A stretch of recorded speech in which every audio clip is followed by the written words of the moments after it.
ایک نہیں سینکڑوں قصے ہیں۔ صحابی جیل میں کیوں؟ اللہ کے بندوں کو اللہ کی طرف بلانے کی کوشش میں تھے، جیل ہو گئی۔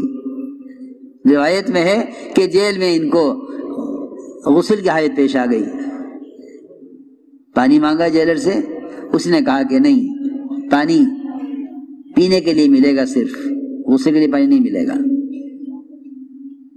نماز کا اتنا شوق اور نماز کا اتنا فکر کہ 2 دن پانی کو صبر کر سکتا ہوں، پیاس برداشت کر سکتا ہوں 2 دن، تم مجھے 2 دن کا پانی اکٹھا دے دو، پینے کا پانی۔ جیلر نے کہا نہیں، آج کا پانی آج ملے گا، کل کا پانی کل ملے گا۔ روایت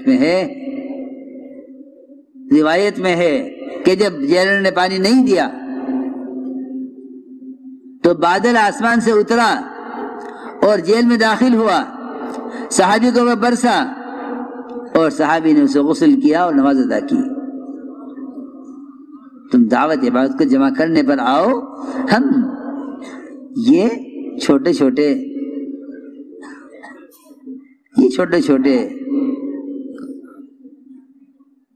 کائنات کے نقشے اور یہ چھوٹے چھوٹے انتہائی محتاج حکام، ان کے ہاتھ میں رکھا کیا ہے؟ ہاتھ میں رکھا کیا ہے؟ وہ تو جب کوئی اللہ کو بھلا دیتا ہے،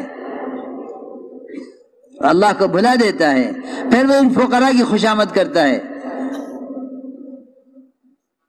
انبیاء علیہ السلام نے آ کر سب سے پہلا کام یہ کیا کہ ان کی نظروں کو اپنے اللہ کے غیر سے اللہ کی ذات کی طرف پھیرا۔ پہلا کام یہ ہے کہ ان کی نظر کو اللہ کے غیر سے اللہ کی ذات کی طرف پھیرا، پہلا کام یہ کیا۔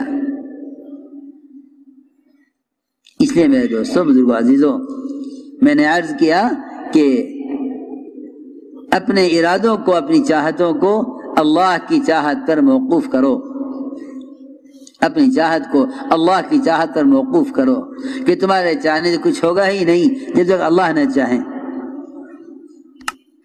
تم خیر کے کام میں بھی کامیاب نہیں ہو سکتے جب تک اللہ نہ چاہے۔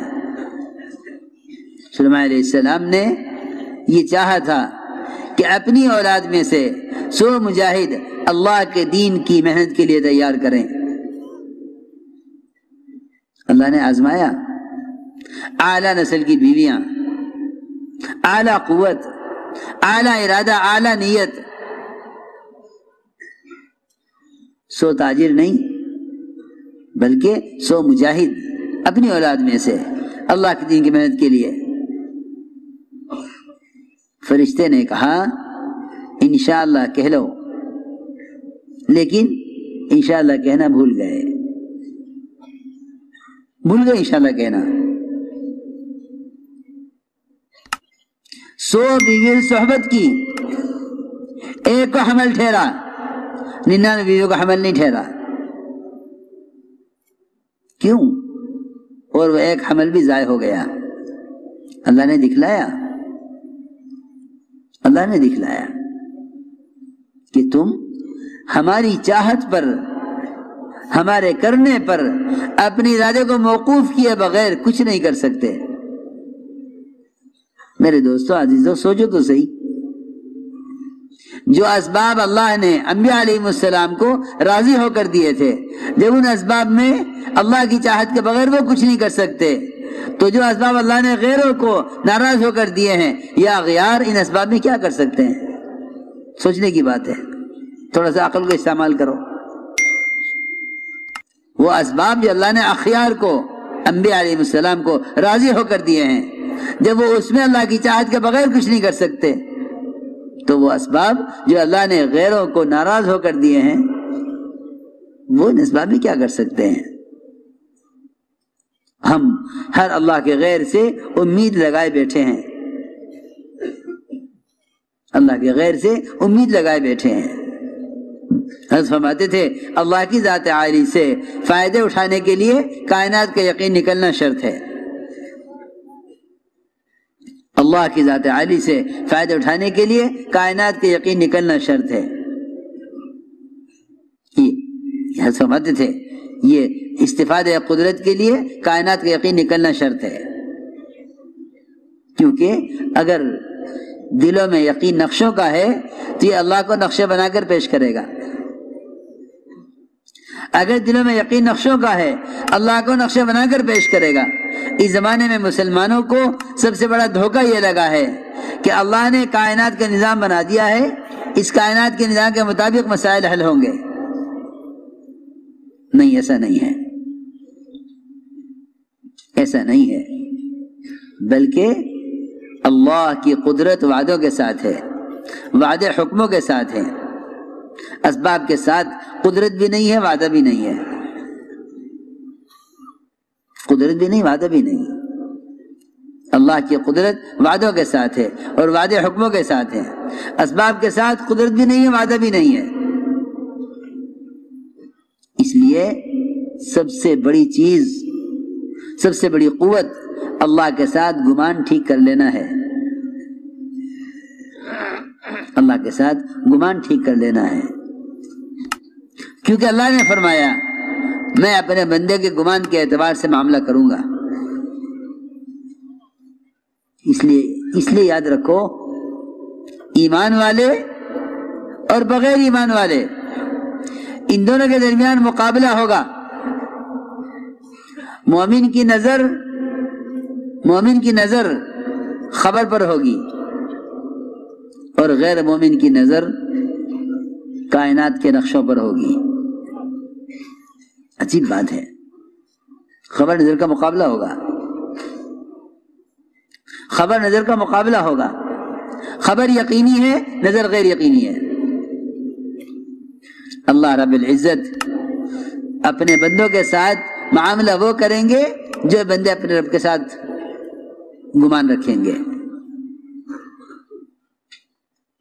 ایک آدمی نے آ کر کہا ابو درداء آپ کا مکان جل گیا ہے. فرمایا نہیں، غلط کہہ رہے ہو. دوسرا آیا، ابو درداء کہاں ہو، مکان جل رہا ہے. فرمایا نہیں، غلط کہہ رہے ہو. تیسرا آیا، ابو درداء کہاں ہو، مکان جل رہا ہے. فرمایا غلط کہہ رہے ہو، میں کیسے یقین کر لوں؟ تمہاری خبر کا اور تمہاری بات کا یقین کرنا میرے مکان کو جلا دے گا، اور تمہاری بات کا انکار کرنا میرے مکان کو بچا لے گا. اصل بات یہ تھی.